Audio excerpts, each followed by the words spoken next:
Bueno, agradezco desde ya la invitación a la ISP, organización que integramos para participar de este panel y con tan prestigiosos panelistas, a Yoselio, a Federico Dávila y en particular a vos, Gabriel, que es el coordinador de justicia fiscal. Antes de entrar a una breve presentación de lo que es el impuesto a la riqueza en Argentina, permítanme hacer algunas breves consideraciones de tipo general.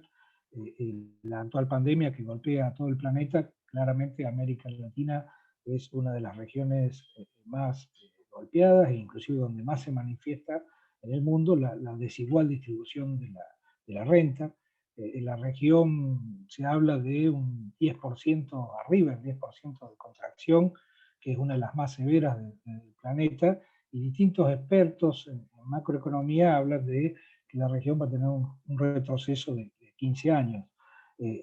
La pérdida de ingresos fiscales en la región en el 2020, según algunos cálculos, equivalía a lo que sería por lo menos un 59% de inversión pública en salud en toda América Latina, como para que tengamos una idea de qué estamos hablando. Y la región lo que ha sufrido es aumentar esa brecha de desigualdad que existe entre los más ricos y los más pobres. No solamente es a causa de la pandemia, ya era una situación que se venía viviendo en la región con el desembarco de distintas políticas claramente neoliberales. Entre el 2015 y el 2019, como para dar una idea, esa brecha escala del 16 a 21%, diferencia entre el 10% más rico y el 10% más pobre. Con la particularidad que además nuestra región tiene un 53% de los trabajadores y trabajadoras que están en el sector informal de la economía, uno de los sectores más golpeados, y equivalen a cerca de 140 millones de trabajadores. Y las distintas clases medias vulnerables en las últimas décadas en la región han ido perdiendo su trabajo, han ido perdiendo ingresos y han pasado a engrosar las distintas filas de los que sostienen o soportan el peso de la crisis, cuando hay algunos otros que siempre ganan, digamos, en este escenario. El COVID-19 no ha afectado a todos por igual y hay una élite que claramente se mantiene inmune a el contagio de lo que es la crisis económica. En esto podemos dar breves ejemplos, es decir, desde un principio de los confinamientos hay nuevos 1.000 millonarios en América Latina con patrimonio superior a los 1.000 millones de dólares, o si uno toma, por ejemplo, alguna referencia, como puede ser la revista Forbes, plantea que las personas más ricas en el mundo han aumentado su fortuna en 48.200 millones desde marzo del 2020 de dólares, lo que equivale a una muestra. ¿Qué representaría eso? Y equivaldría, por ejemplo, a un tercio del total de los paquetes de estímulo que se han otorgado a los países de la región. Así que con eso, generalmente estos sectores son los que trabajan en la cuestión de la elusión fiscal o buscan vías de evasión fiscal como para nunca hacer frente a ninguna crisis. En general son además los sectores que son más críticos de lo público, planteando que lo público es ineficaz, es costoso, y son los sectores que claman normalmente los rescates, los créditos, las bajas de impuestos o mejoras en la salud. En realidad, digamos, el lema es estaticemos las pérdidas, pero no las ganancias. Bueno, vamos a pasarle a una breve presentación. Vamos a compartir pantalla. Denme un segundito.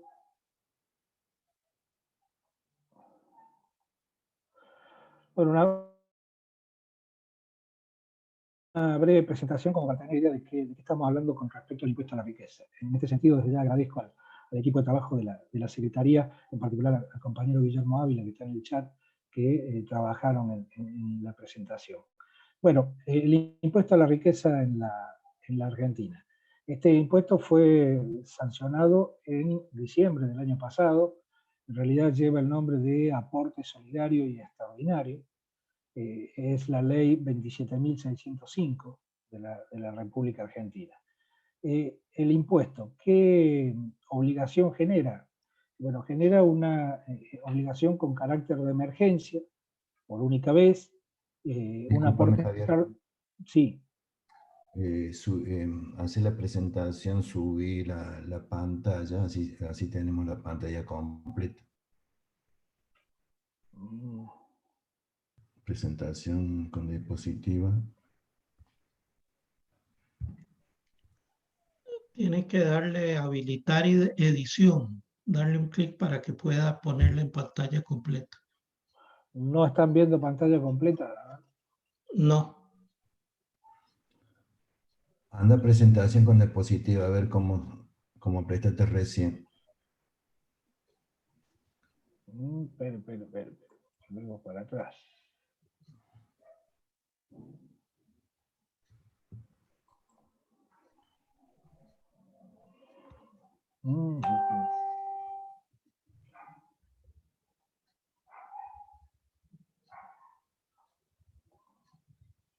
Vamos de nuevo. Disculpen la interrupción. No la veo. No. No se ve. A ver. ¿No se ve ahí? No, tiene que apretar en habilitar edición y después en F5. Bueno. Bueno, estamos con una complicación. Javier, arriba donde está el formato. Vamos a volver a iniciar. A ver. Estas cuestiones de... Presentación, pues, está. Aprieta ahí. Ahí en presentación de diapositiva, aprieta ahí. Ahí está. Presentación con diapositiva. No, pero estamos con complicaciones.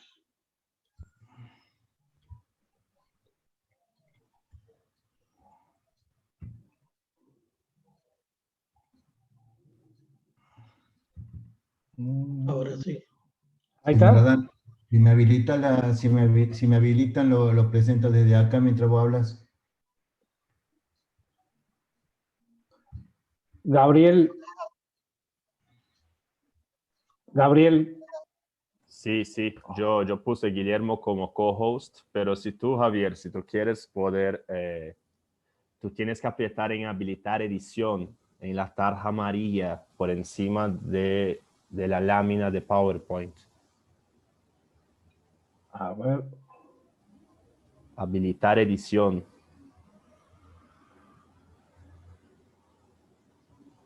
No. Ya, ahora sí. Ahí Sí. está. Ahora sí puede darle. Ahí entraste vos, Guillermo. Bueno, le das arranque entonces.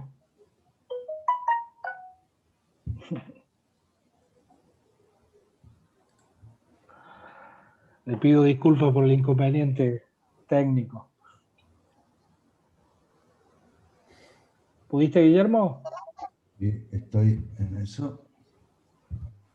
Ahí estamos. Vamos. Bueno, lo que decíamos recién, disculpen el inconveniente, pero el impuesto en Argentina es de aporte solidario. Anda avanzando, Guillermo. Es de aporte solidario. Se aprueba, como dije recién, en diciembre del 2020. Avanza, Guilla, sí, seguimos. Representa o qué obligación genera una norma con carácter de emergencia por única vez y un aporte extraordinario y obligatorio. Seguimos a la próxima placa.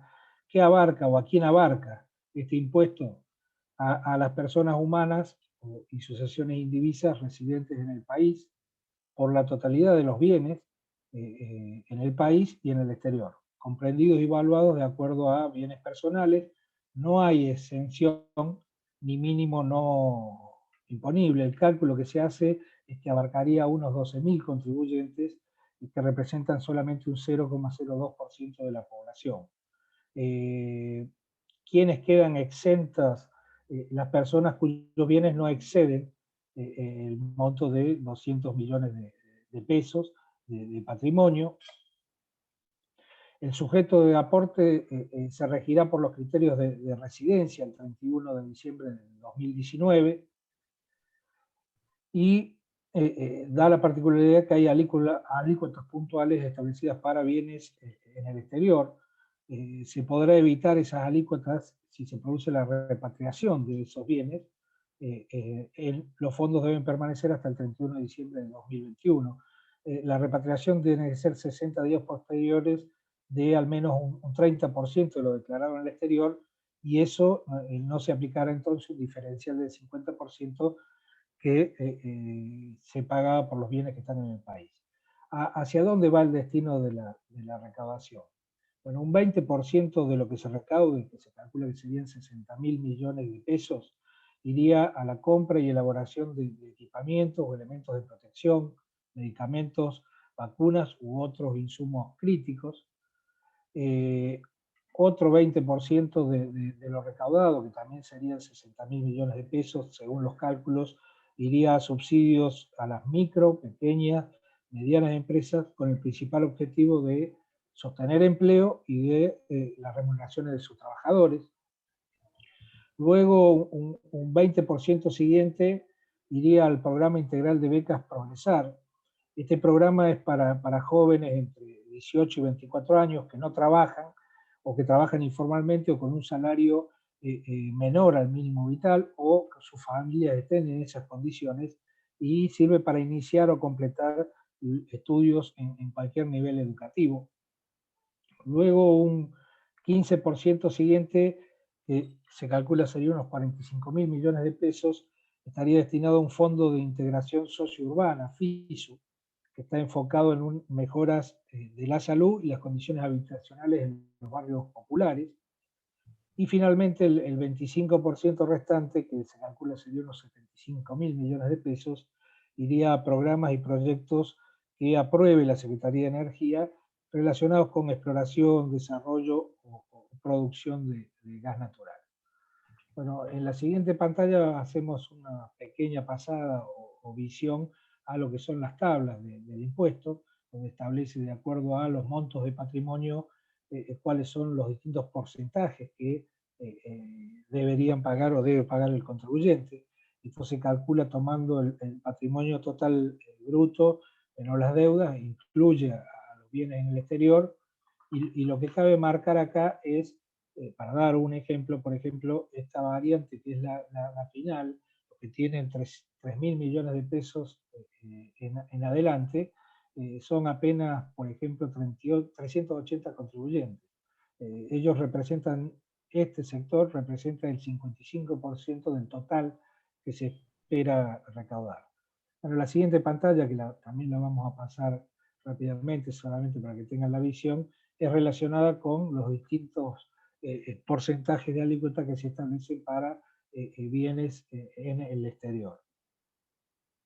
Bueno, otra de las cosas que está determinada es una fórmula que se plantea anti-elusión. Es decir, cuando las variaciones operadas en estos bienes, o sea, la base imponible de lo que es el impuesto, en los 180 días inmediatos, anteriores a la fecha de entrada de vigencia de la ley, hicieran presumir, salvo que claramente existiera una prueba en contrario, una operación que configura algún tipo de ardid evasivo o esté destinado a eludir el pago, bueno, la AFIP, el órgano tributario de la República Argentina, puede disponer que aquellos se computen a los efectos de la determinación de este impuesto. En la siguiente pantalla lo que vamos a ver es un poco el impuesto a la riqueza hoy, algunas de las realidades.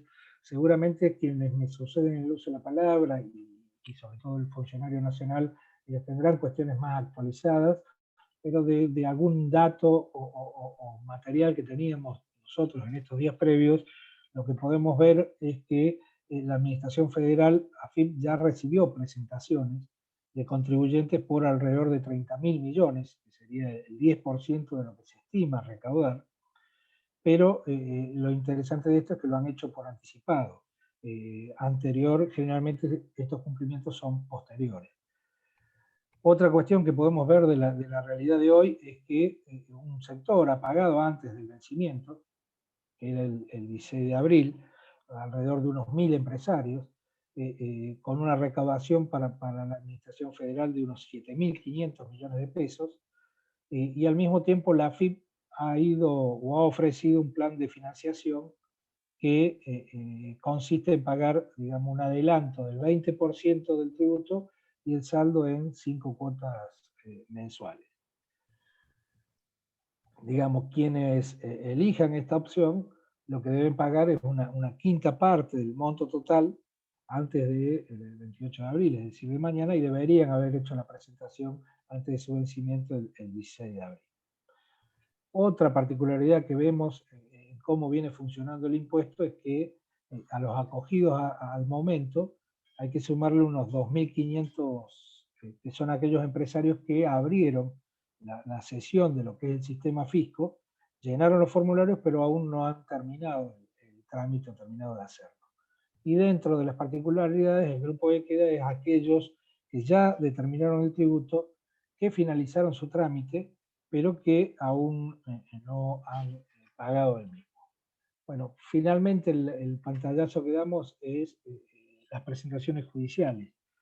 A medida que se aproxima el vencimiento, hay alguna visión de juicios iniciados por algunos contribuyentes. La excusa de las presentaciones judiciales es que el tributo es una especie de doble imposición, ya que en Argentina tenemos un impuesto a los bienes personales. En algunos otros casos reclaman la inconstitucionalidad y algunos otros confiscatoriedad. El planteo de algunos tiene que ver con que se superpone con ese impuesto que mencioné de bienes personales, que al tener la misma base imponible. Bienes personales es sobre el patrimonio de las personas en el país y en el exterior, así funciona, y su evaluación, si su evaluación supera un determinado monto, se le aplica una alícuota al monto que excede. En el 2021 la base era de 2 millones y las tasas eran del 0,75% si eran productos nacionales y hasta un 2,25% productos fuera del país.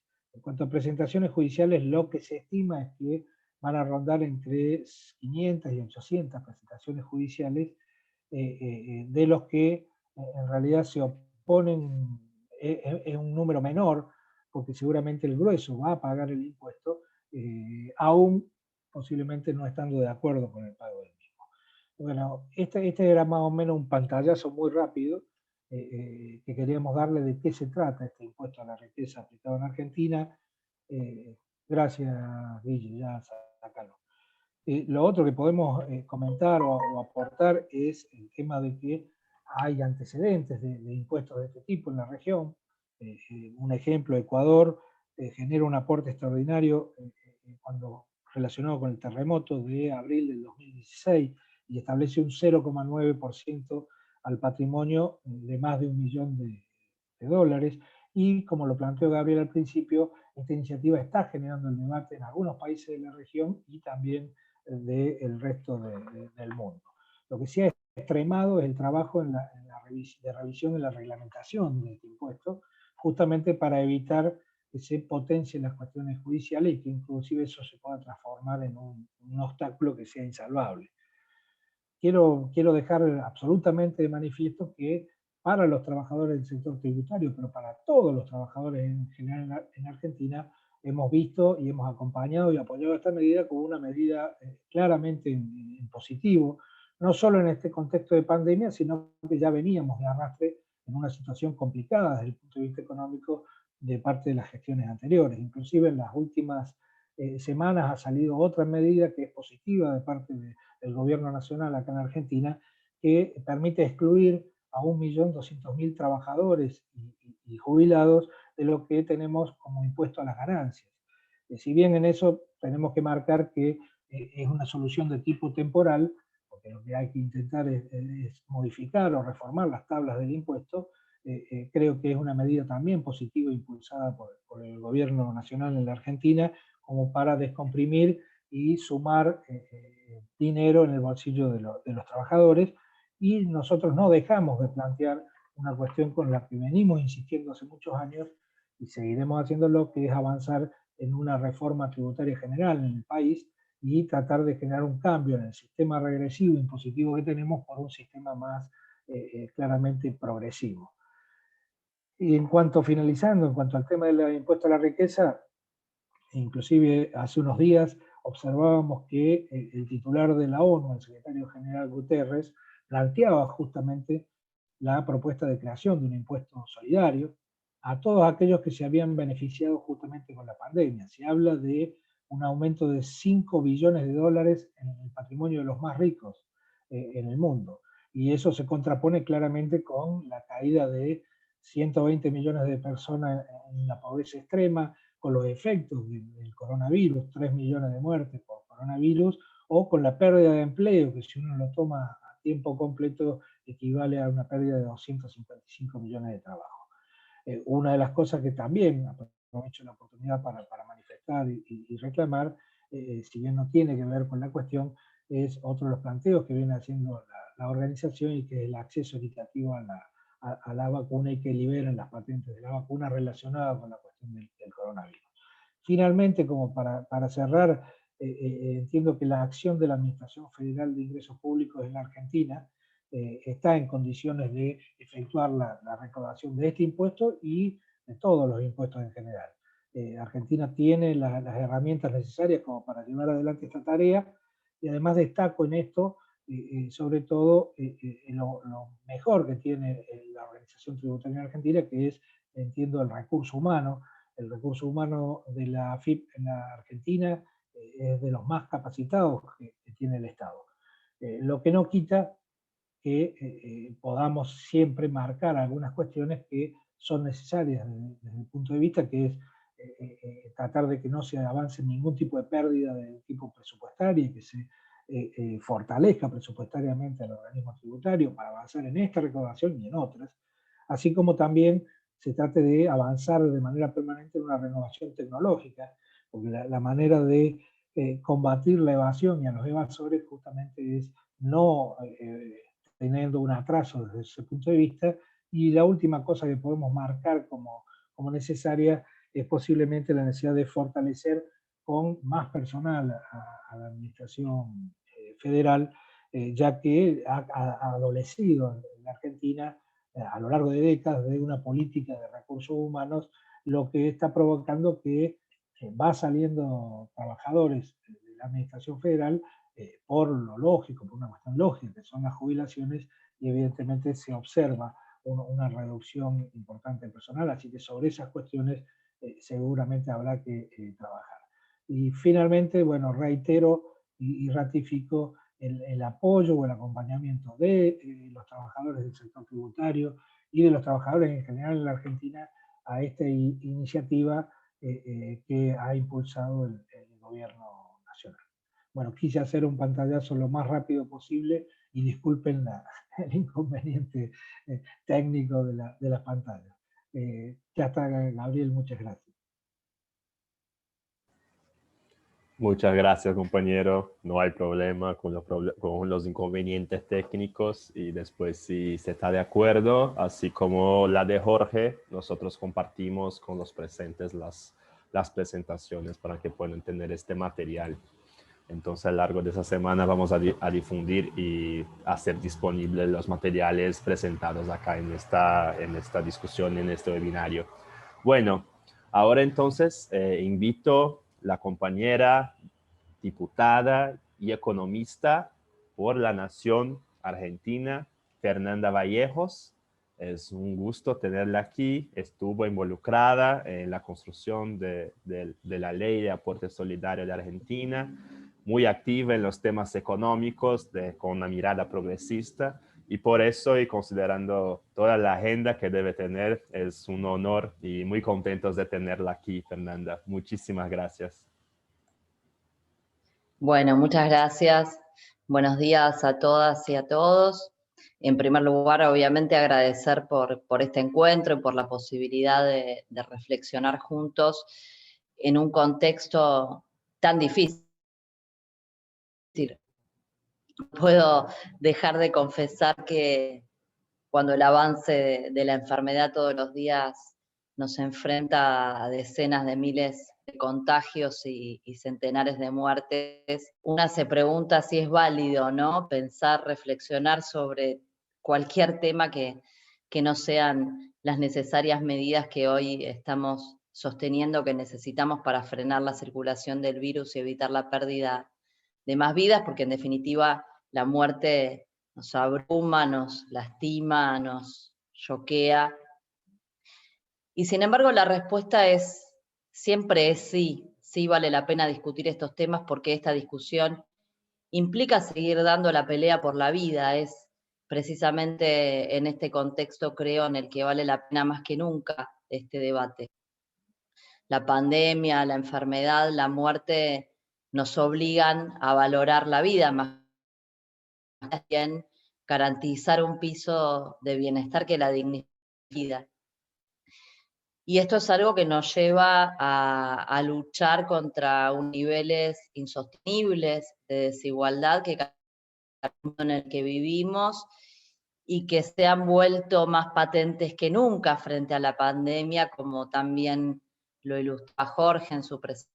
Agradezco porque me ayudó a ahorrar tiempo en la exposición, reflexionar un poco más políticamente. Decía que este debate sobre la dignidad de la vida para el conjunto de nuestra población, que necesariamente nos exige que construimos una más igualitaria.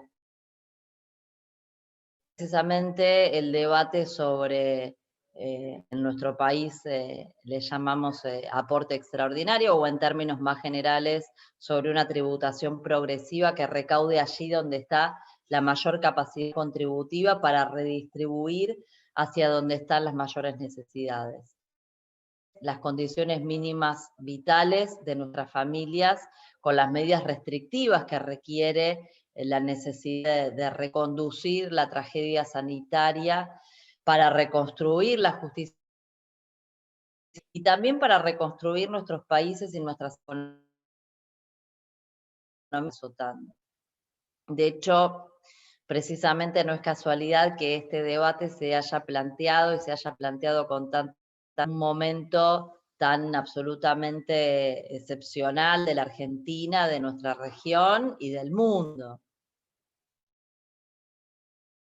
Habiendo llegado a la pandemia después de otra gran crisis, que fue la económica, la de 4 años de neoliberalismo, porque en esos 4 años la desigualdad avanzó de manera obscena, fueron 4 años de concentración y regresividad donde la brecha de ingresos entre el 10% más rico y el 10% de 16 a 21 veces, un 25% más de desigualdad. Entonces, con la concentración del ingreso más, donde el 1% más rico pudo capturar más del 15% del ingreso nacional, mientras que el 10% más pobre apenas participó del 1,5%, y esto es un contraste que sinceramente nos revuelve el estómago, es de la desigualdad, de la injusticia, como sabemos además, se siguió agudizando dolorosamente durante la pandemia. Esos desequilibrios son un fundamento irreprochable en relación tanto con la necesidad como con la oportunidad de este debate, y eso en nuestro país quedó claramente plasmado en el enorme y mayoritario apoyo social que concitó la iniciativa y que se sostiene aún después de haber sido aprobada en el interés del público por saber cuánto se recaudó, cuántas declaraciones juradas se presentaron, etcétera, pensando que justamente es una iniciativa dirigida a recaudar entre las 12.000 personas más ricas de un país con más de 45 habitantes. Y no se trata obviamente de un invento argentino, ¿no? Ni tampoco de una novedad de nuestros tiempos. La realidad es que la humanidad atravesó a la historia diferentes momentos de catástrofe y obviamente salvando las distancias. Cuando miramos la historia es inevitable observar que en el pasado también existieron respuestas de este tipo para superar otros momentos también de crisis extraordinarias. Esa experiencia, además, los argumentos que pretenden deslegitimar el debate sobre la igualdad, sobre la tributación progresiva y suerte de locura nuestra, de los sectores progresistas, que jamás ocurre ni ocurriría en los países pretendidamente serios por parte de quienes adversan estas iniciativas. Por eso me parece que vale la pena recordar cómo las economías más desarrolladas enfrentaron en el pasado situaciones tan duras como las experiencias bélicas. Y la realidad es que fueron las contribuciones progresivas sobre la renta y los patrimonios en esos momentos la respuesta habitual que tuvieron esos países. Siempre resalto que probablemente el caso más emblemático sea nada más ni nada menos que el norteamericano, porque allí en vísperas de la Primera Guerra, Estados Unidos creó el primer impuesto federal sobre la renta que tuvo ese país, en un momento donde la sociedad rechazaba fuertemente, en base a un sentimiento de que el sistema tributario era demasiado generoso con los ricos, y en ese contexto, durante la guerra, con esa fuerte presión social como trasfondo, la Ley de Ingresos de Guerra de 1917 elevó la tasa marginal superior del 15 al 67%. Durante la Segunda Guerra, el espíritu de la capacidad de pago, es decir, de que paguen más los que más tienen, se profundizó, y en la administración Roosevelt la tasa marginal superior se subió al 88% y después a un impresionante 94% en 1944. Y una piensa que esto sería todo si los que adversan alegremente cualquier iniciativa que apunte a la redistribución y a la construcción de una mayor igualdad social estudiaran un poco de historia y reconocieran cómo se construyeron esos países y los estados de bienestar de esos países que tanto dicen admirar. Naturalmente, la discusión sobre los insostenibles niveles de desigualdad que caracterizan al mundo de nuestros días es además anterior a la irrupción del coronavirus, pero lo cierto es que la pandemia, con todos sus impactos, ha tornado mucho más evidente y más cruda la necesidad de esa discusión sobre esos insoportables niveles de desigualdad y sobre la necesidad de un mayor aporte de los súper ricos, a lo que agregaría las extraordinarias. En la Argentina, en los 4 años de gobierno de Macri, indudablemente se favoreció a los más privilegiados, de acuerdo con los estudios que llevamos adelante desde Proyecto Económico, solo por los principales perdones impositivos que impulsó Macri en favor de las personas ricas y de las más grandes empresas, la transferencia a esos sectores desde el Estado fue de casi 700, más del doble de los 300 millones que estimamos que podría recaudar el aporte extraordinario. Bueno, que por cierto, día de hoy estamos lejos de ese monto en lo que hace a la recaudación efectiva, estamos próximos apenas al 10% de ese total estimado. Entre otras medidas, volviendo a la historia de aquellos 4 años de ese neoliberalismo macrista, la recaudación como consecuencia de una serie de reformas regresivas que se implantaron, cayó de una tasa promedio de 1,36% sobre la recaudación total durante el periodo 2003-2015 a una de 0,74% para el periodo 2015-2019, es decir que cayó prácticamente a la mitad.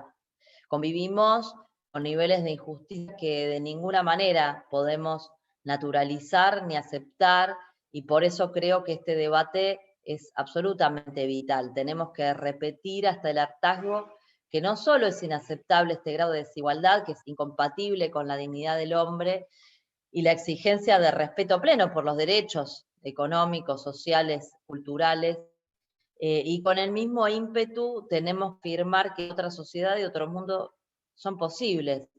En ese debate no podemos dejar de enfatizar tampoco que junto con la fuga de capitales, la evasión y el fraude fiscal constituyen un problema que socava las bases de nuestro desarrollo económico y social. Un dato: con el stock de riqueza exteriorizada por argentinos, que creció en más de 103.000 millones de dólares entre 2003 y 2015, según los datos del INDEC, de nuestro Instituto Estadístico, y también en comparación con la información que arrojan los datos de AFIP, podemos sostener que aproximadamente el 70% de los activos se encuentra declarado ante el fisco. Por eso también duele la asimetría entre quienes evaden sus obligaciones tributarias y quienes no tienen ni altos ingresos ni patrimonios y en cambio pagan los impuestos más regresivos. Y duele más cuando podemos estar seguros de que los beneficiarios de esa concentración habilitada por las políticas neoliberales, habilitante al mismo tiempo de la mayor fuga de capitales de nuestra historia y de la agudización de la restricción externa que condiciona las posibilidades de crecimiento de nuestra economía y la evasión asociada con eso, que vacía de recursos al Estado cuando más los necesita, son los mismos sectores que adversan este tipo de iniciativas y que, por cierto, han corrido a los tribunales a buscar jueces amigos que emitan amparos judiciales para evitar pagar una pequeña porción de lo que les sobra, aun cuando viven en un país con 42% de pobreza y millones de compatriotas a los que les falta prácticamente todo.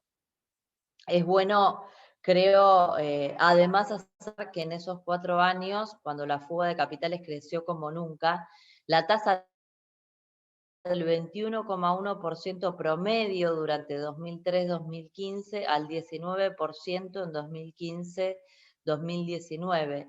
Y esto lo remarco porque, por un lado, habla de la falacia que se busca instalar cuando se sostiene que este tipo de iniciativas, y en general cualquier propuesta de nuestra matriz tributaria, cuando se sostiene que los impuestos directos que gravan la riqueza ahuyentan las inversiones, porque efectivamente venimos de un periodo donde los impuestos patrimoniales, los impuestos a los ricos se recortaron sensiblemente y como contracara y contrariando las afirmaciones de los detractores de la progresividad, la inversión cayó y en cambio lo que creció fue la fuga de capitales. Siempre digo que la combinación de políticas regresivas, concentración del ingreso, que favorecen la acumulación de mayores excedentes en manos de los sectores privados, lo que hacen es incentivar la propensión a la fuga que tienen estos sectores, porque el espejo de esa acumulación, de ese ahorro, no es la inversión, por el contrario, efectivamente la fuga de la inversión productiva, porque se trata precisamente de ahorro que sustrae del circuito productivo nacional. Por eso, lo virtuoso de este tipo de iniciativas, desde una perspectiva, si se quiere, macroeconómica, es su capacidad de recaudar allí donde están esos excedentes, sustrayéndolos a la fuga de capitales para permitir su redireccionamiento por medio del gasto público, que sería más justo decir inversión social, hacia los sectores, sino que más consumen y que por lo tanto multiplican la demanda, el crecimiento y a la postre del empleo. Nuestro Papa Francisco, que rescata tal vez mejor que nadie el espíritu del humanismo, que es parte de la médula espinal del peronismo, el sentido que tiene que prevalecer en esta lucha por lograr una tributación más justa, sino que es en sentido amplio una lucha por parir una sociedad más justa.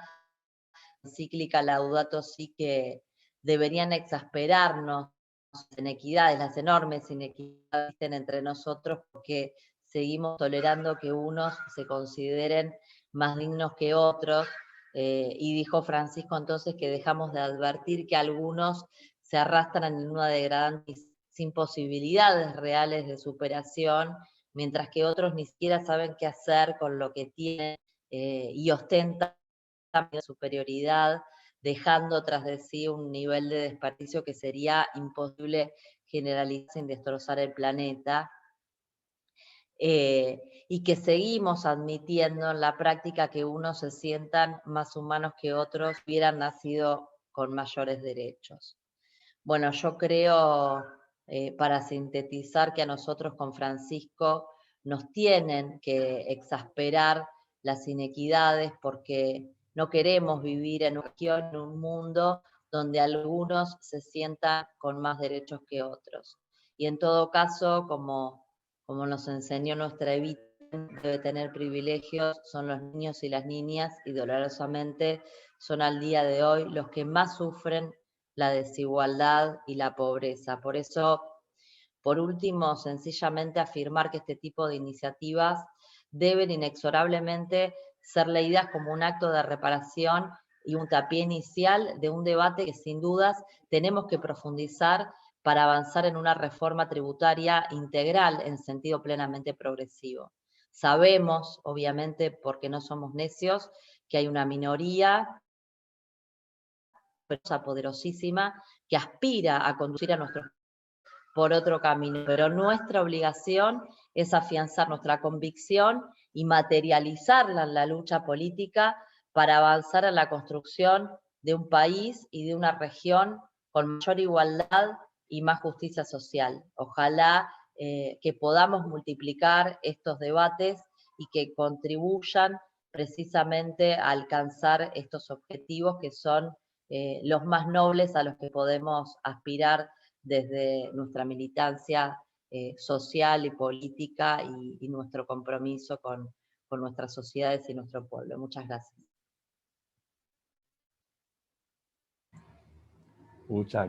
Muchas gracias a ti, Fernanda. Excelente comentarios, excelente presentación. Antes de pasar la palabra para el próximo expositor, solo comentarles que después de la próxima presentación vamos a abrir un espacio para comentarios. Por lo tanto, quienes quieren inscribirse para hacer comentarios pueden enviar en el chat y yo hago una lista y ahí puedo pasar la palabra a todos los que se interesen. Entonces, nuestro último expositor del día de hoy es el compañero Roberto José Arias, que es economista y secretario de Política Tributaria del Ministerio de Economía de Argentina, que también puede nos dar una mirada desde adentro de cómo este proceso está se desarrollando dentro del Estado argentino. Compañero Roberto, la palabra es tuya. Muchas gracias por su presencia. Bueno, muchas gracias. ¿Me escuchan bien? Sí, muy bien. Excelente.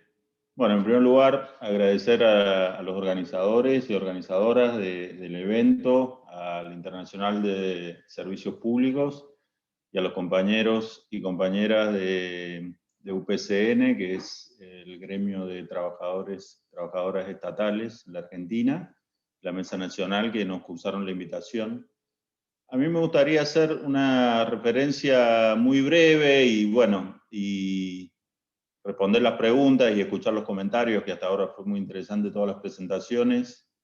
Respecto a dónde nos encontramos en la Argentina en términos fiscales, que es la materia de este seminario, de dónde veníamos, un poco lo que se hizo y hacia dónde queremos que vaya el país, y en el concierto de las naciones de América Latina, nuestra patria grande, donde vemos que es necesario reforzar la solidaridad entre los pueblos y entre los países para que efectivamente nuestro espacio en común sea un factor de desarrollo económico en condiciones de igualdad, de inclusión para todos los habitantes de nuestra patria grande.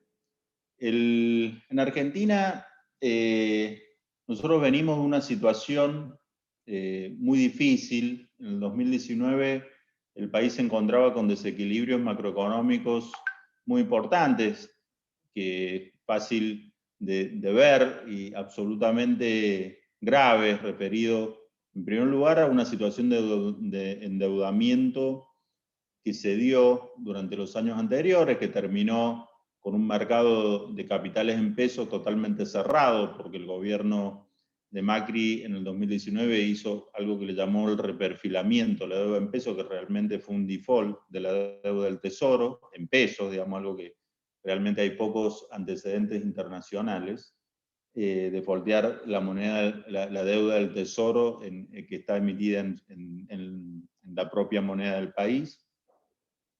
Una falta de acceso al mercado internacional que se cerró en mayo del 2018, a partir de una crisis autoinfligida, digamos, o sea, en condiciones internacionales no del todo favorables, pero muy lejos de las crisis que vivió el mercado de capitales, por ejemplo, en el 2008-2009, o lo que está sucediendo desde que irrumpió la pandemia. Y un programa con el con el Fondo Monetario Internacional, del cual se tomaron 45.000 millones de dólares, una deuda de muy corto plazo, que es en términos históricos un récord absoluto para el país y creo que también para el Fondo Monetario, porque realmente genera un compromiso hacia el futuro de muy difícil cumplimiento en términos de lo que significa esa devolución.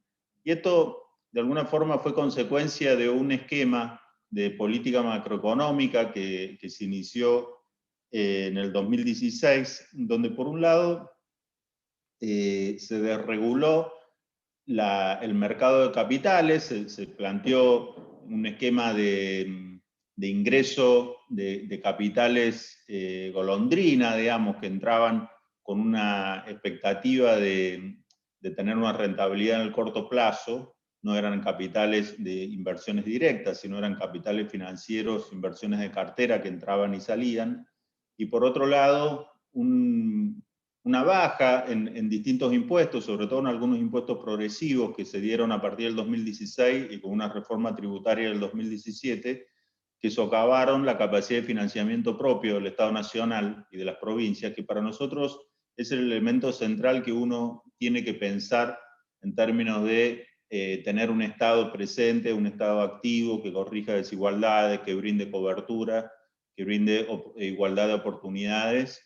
Requiere un financiamiento genuino. Nosotros creemos que también parte de los desequilibrios macroeconómicos que tenía la Argentina en el 2019, que nosotros armamos un programa para comenzar a corregirlos, tenía que ver con un financiamiento de ese déficit del sector público a través de emisión monetaria, que claramente para nosotros es un factor desestabilizante. Entonces tenemos por un lado una situación de desequilibrios tanto en la cuenta externa como en el sector público, tenemos una situación de un mercado de capitales totalmente destruido y un financiamiento monetario del déficit, y ante esta situación se planteó un programa que el ministro Guzmán lo presentó en el Congreso Nacional en febrero del 2019, de sostener un esquema de mediano plazo, en primer lugar, un programa orientado al crecimiento, con una política fiscal expansiva, pero que a través del crecimiento y de corrección en el sistema impositivo que se fueron dando apenas asumido el gobierno, ir hacia un esquema de solvencia fiscal en el mediano plazo, o de recuperar un sendero de sostenibilidad fiscal. Este programa obviamente se ve afectado con la irrupción de la pandemia, pero el hecho relevante es que, así como en todos los países de la región, como se ha expresado recién, la pandemia generó desafíos gigantescos en términos fiscales, tanto del lado de los ingresos como del lado de los gastos. En el caso de Argentina, esa situación llega en una situación de enorme debilidad del fisco, sin ninguna capacidad de realizar una política contracíclica basada en ahorros previos, digamos, o sea, toda la política y con una capacidad de endeudamiento prácticamente cerrado, muy, muy escasa. Recién se habían comenzado a reconstruir el mercado de capitales en pesos, pero aún así se definen una serie de medidas, tanto desde el punto de vista tributario como medidas específicas de asistencia a las familias y a las empresas, que también lo reflejaron algunos expositores anteriores. En el caso tributario, nosotros trabajamos en dos niveles en paralelo. Por un lado, ya desde fines del 2019, apenas asumió el gobierno, se aprobó una ley, se llama la Ley de Solidaridad Social, que fundamentalmente planteaba la modificación de varios impuestos, el impuesto a las ganancias de sociedades, todo el esquema de contribuciones patronales, se creó un impuesto nuevo, que es el impuesto país, referido a la compra de divisas, y se hizo una modificación muy importante en el impuesto a los bienes personales, que es un impuesto a la riqueza que existe en la Argentina hace muchos años, y es uno de los pocos impuestos, creo que Colombia tiene ese impuesto, aunque con mucha volatilidad, porque ha ido variando en los últimos años bastante los mínimos no imponibles y las tasas. Y Uruguay tiene algo parecido, aunque está mucho más orientado a los activos de las empresas, lo que sería en la Argentina un impuesto de ganancia mínima presunta, pero bueno, Argentina tiene este impuesto hace 30 años aproximadamente, un impuesto que grava el activo de las personas y que a través de la reforma del 2017 fundamentalmente se planteó una reducción en la recaudación bastante importante, sobre todo a través de la baja de las alícuotas, y nosotros con la ley de solidaridad se le volvió a dar relevancia, y de hecho entre el 2020 y el 2019 la recaudación prácticamente se multiplicó por 5 del impuesto gracias a este aumento de las alícuotas, sobre todo las alícuotas máximas, y un esquema de alícuota progresiva. Pasó aproximadamente 0,16 del PBI a 0,76 en el 2020. En definitiva, lo que nosotros buscamos apenas asumido el gobierno y después se fue reforzando con la pandemia fue fortalecer los recursos fiscales a través de medidas de carácter progresivo, orientado a los impuestos internos, a los impuestos directos. Claramente el impuesto a la riqueza es uno, o el impuesto a los bienes personales. Por otro lado, tenemos el impuesto a las ganancias de las personas y las ganancias de sociedades.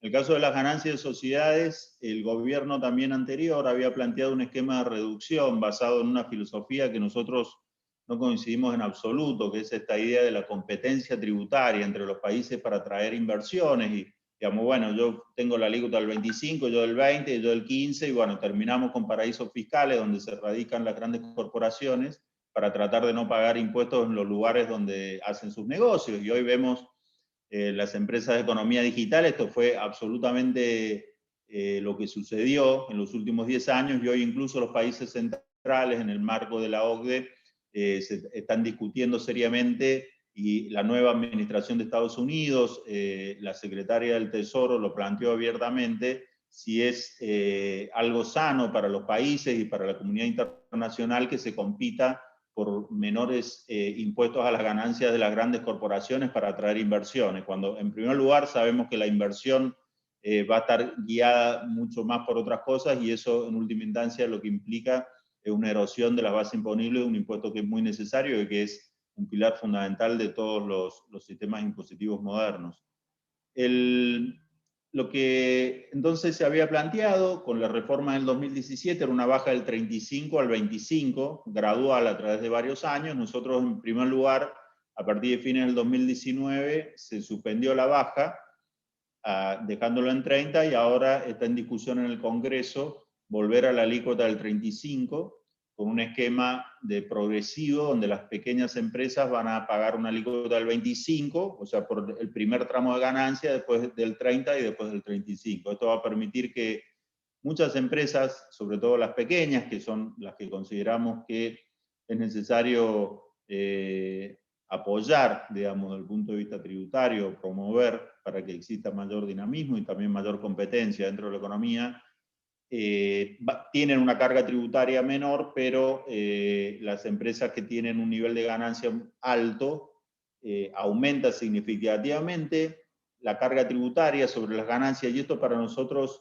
es una medida de absoluta justicia en un contexto donde a través de esta crisis, digamos, vinculada a la pandemia, generó una situación, bueno, como ya se mencionó, de enorme sufrimiento para porciones de la población, de parte del sector productivo muy golpeado, aumento de desempleo y demás, y bueno, en este contexto las empresas que tuvieron la posibilidad de mantener, de sostener o incluso de aumentar su ganancia, nos parece absolutamente justo que paguen una alícuota más alta, y después tenés las empresas que se han visto seriamente afectadas, que tuvieron quebrantos importantes, los sectores que son más golpeados por la pandemia. Obviamente esta medida no le afecta en nada porque es un impuesto a las ganancias. Obviamente, en paralelo a estas medidas de reforzar la recaudación tributaria, apuntando a los elementos progresivos del sistema tributario, durante el 2020 se avanzó también en muchas cuestiones vinculadas a aliviar o mitigar la carga tributaria y de ir haciendo ajustes más de corto plazo, vinculado primero a las medidas de restricción a la circulación, y luego vinculada a las medidas puramente del funcionamiento, de cómo se fue desenvolviendo el tema de la pandemia, que obviamente que están bajo análisis permanentemente en función de cómo está evolucionando el tema de la vacunación y el tema del el sistema sanitario, el sistema de salud público en la Argentina, que hoy está bajo un enorme estrés por el aumento de casos vinculados a la segunda ola. Nosotros, de nuevo, tenemos esta idea general. Todas las medidas que se han ido tomando, ya se aprobaron varias leyes. Se aprobó una ley, primero la de bienes personales, que para nosotros es el tema, una de las reformas más importantes en términos de aumento de los recursos del Estado, y un impuesto absolutamente progresivo, porque es un impuesto a la riqueza. El aporte extraordinario, que no voy a profundizar demasiado, ya se explicó con mucho detalle, está de alguna forma basado sustancialmente en un herramental jurídico y técnico y contable de evaluaciones, de definición de los hechos imponibles y base imponible, que parte de la historia de recaudación que tiene el país de impuestos a los bienes personales, si bien son cosas totalmente distintas. En primer lugar, porque el aporte es por única vez y vinculado a la pandemia, tiene otras alícuotas y tiene una definición, y tiene muchos activos que están exentos en el caso de bienes personales, que están alcanzados en el aporte extraordinario. Pero más allá de eso, yo creo que nos han preguntado muchas veces de otros países en el marco, por ejemplo, del G24. Tuvimos la semana pasada la reunión de los ministros de América Latina y el Caribe, países emergentes en general, sobre el aporte extraordinario, y la realidad es que Argentina tiene de alguna forma el beneficio de inventario de tener un herramental jurídico vinculado a un impuesto a la riqueza, que es el impuesto a bienes personales. O sea, que ya de por sí están identificadas las personas con su nivel de activo, más allá de los problemas que hay de subdeclaración, de evaluación de los inmuebles, de plata que no está declarada, que son todos problemas que lo conocemos, pero uno ya de hecho tenía la posibilidad de hacer un cálculo relativamente rápido, de decir, bueno, esta es la base imponible, o si pongo acá este mínimo no imponible, o pongo esta alícuota, la recaudación va a ser de tal forma, porque ya están todas las personas identificadas, porque todos los años están obligados a presentar su declaración jurada de bienes personales. Entonces, por un lado tuvimos una política de fortalecer el sistema tributario, porque nosotros no queremos un Estado que sea estructuralmente deficitario. Nosotros queremos que sea un Estado fuerte, que tenga financiamiento genuino, que tenga la capacidad de realizar políticas activas, de financiar un sistema de seguridad social con alta cobertura, que sea una política de redistribución de ingresos como tiene que ser, con impacto en el crecimiento, con impacto en la pobreza, de reducción de la pobreza, de mejora de los indicadores en términos de desigualdad. Con lo cual, por un lado tenemos ese fortalecimiento vinculado sobre todo a medidas de carácter progresivo, de fortalecer los impuestos directos, y por el otro lado de mitigar el impacto de la pandemia entre el sector productivo y en las familias, tratando que esas medidas de mitigación no afecten el resultado de mediano y largo plazo en términos de sostenibilidad fiscal, o sea, no a través de medidas permanentes, sino de medidas transitorias vinculadas con la evolución de la pandemia, que obviamente todavía no sabemos cómo va a continuar. Hoy nuestro programa económico es básicamente el presupuesto 2021, que plantea un esquema de crecimiento de 5,5% del PBI, que es absolutamente prudente en términos de lo que incluso las consultoras del sector privado, que generalmente son, en relación a nuestro gobierno, son muy pesimistas, antes eran súper optimistas, ahora son todos pesimistas, pero bueno, incluso esas consultoras lo ven como un número prudente y que de hecho se va a dar un nivel de crecimiento más alto. Nosotros queríamos ser prudentes porque justamente no está el tema de la pandemia cerrada, no sabemos qué va a pasar en los próximos meses, hay un nivel de incertidumbre alto y el Estado Nacional necesita tener margen de maniobra, flexibilidad para actuar ante una situación que es cambiante. Tiene un déficit primario de 4,5 puntos, de 4,2 puntos del PBI, que nosotros consideramos que se va a cumplir, que es un déficit primario financiable dentro de un marco de ir ganando mayores grados de estabilidad macroeconómica. Y tenemos un primer trimestre que se cumplieron en términos de las políticas, tanto desde el punto de vista fiscal como financiero y monetario, se cumplieron las pautas presupuestarias. Tenemos obviamente una situación de presión inflacionaria vinculado con distintos elementos que acá no voy a profundizar, pero un elemento importante ha sido el aumento de los precios de alimentos en el mundo, que es un impacto positivo en la economía argentina, porque obviamente somos exportadores de alimentos, pero ese impacto positivo es muy importante que sea no solo para un sector, sino que sea para toda la población, que sea para el país, que sea para el interés general. Entonces ahí se están terminando, está permanentemente en análisis distintos acuerdos e instrumentos para lograr que esto realmente sea así, que de nuevo, que este impacto positivo para el país o para la economía a nivel macro, porque nos mejora la recaudación, nos mejora las exportaciones, sea un impacto palpable y que llegue a todas las familias argentinas y no que una parte importante sea perjudicada por el aumento en el precio de los alimentos que forman parte de la mesa de los argentinos y de las argentinas, como nosotros decimos.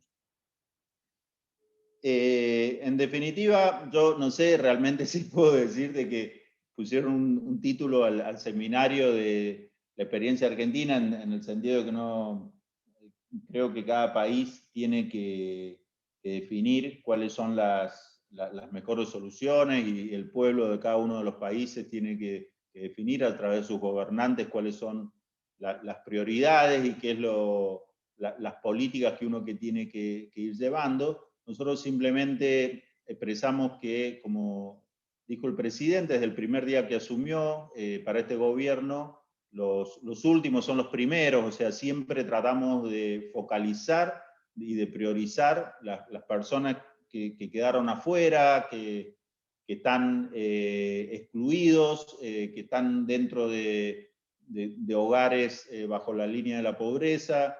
Y bueno, dentro de ese criterio general nos tocó administrar una situación de pandemia totalmente no prevista para todos, pero ese criterio de solidaridad que primó desde el primer día y que prima fundamentalmente en lo que son las modificaciones del sistema tributario, también creemos que tiene que ser una política en términos internacionales, que digamos, esta pandemia, también nuestro presidente lo repite permanentemente, requiere la unión de los pueblos hermanos, de los países, actuando en conjunto para tratar de ir resolviendo y de tener más fuerza para plantear las discusiones de desigualdad que hoy se dan en el mundo y que hoy tenemos una evidencia absolutamente palmaria, que es la distribución de las vacunas, donde la verdad es que estamos viviendo una situación, yo creo, inédita en muchas décadas del mundo, donde hay un nivel de concentración en un insumo absolutamente vital, absolutamente necesario, y que, digamos, con una visión también bastante miope, se dice, bueno, yo primero me protejo yo y después vemos qué pasa al resto del mundo, cuando estamos hablando de una pandemia, donde la evolución de la enfermedad en países que han tenido un acceso muy, muy pequeño a la vacuna y que hoy están en una situación muy compleja, obviamente va a afectar a todo el mundo, porque mientras más se reproduce el virus, la posibilidad de que aparezcan nuevas variantes con mayor peligrosidad es latente. Con lo cual, yo simplemente es este llamado a la solidaridad Agradezco enormemente la invitación, me parece que el trabajo que hacen ustedes en este sentido es muy necesario. Nosotros siempre tenemos un diálogo permanente, en el caso de Argentina, con el movimiento obrero organizado, que es un actor central de la vida social desde hace muchísimos años y es, como nosotros siempre decimos, la columna vertebral del movimiento justicialista, que es el espacio donde yo pertenezco, aunque hoy gobierna una coalición de espacios del campo nacional, popular y progresista, que quiere llevar a la Argentina de pie después de algunos años de que caímos en políticas que hicieron muy mal al país y que también se intentaron en otros países, llevando también a problemas que después tenemos que venir nosotros a resolver. Muchas gracias por la invitación y estoy abierto para todos los comentarios y preguntas que quieran hacer.